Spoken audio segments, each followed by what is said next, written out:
kanayon, mga kauri, Pilipino, mga, ano pa? Hindi ko na masabi kung ano. Nagluto ako ng, hulaan nyo kung ano to. Nagluluto ako ng, masarap to, patane na may kalabasa at may sotanghon. Ayan, o. Pero ba't gano'n? Kanina ko pa niluluto to. Parang hindi nakulo. Bakit? Ay!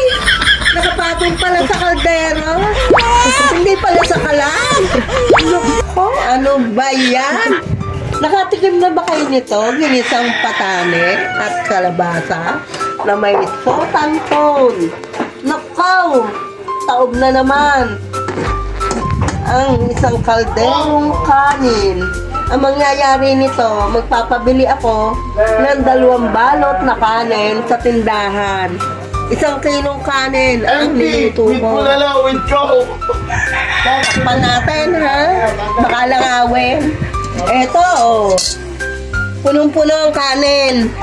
Mimiya, kulang to. Papabili tayo ng 2 balot na kanin kasi may naubusan. Tapos eto, magpiprito tayo ng, aray, baka tumalsik. Eto, oh. Atay, biya. Ay, hindi pala atay, biya. Atay ng baboy. Para pampadagdag o pampapula ng dugo. O, ayan. Mga kapamilya, kapuso, ginisang patane at pritong atay. Masarap kaya yun? Abay, oo. Wala naman tanggi dito eh. Masarap to. Tapos, gagawa tayo ng suka na may sili. Suka. Nasaan ang sili? Ninakaw na yata.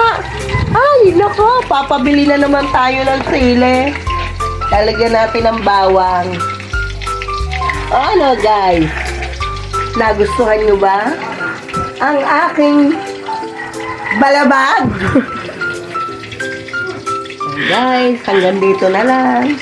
At medyo inaantok na ang inyong lola. Bye-bye.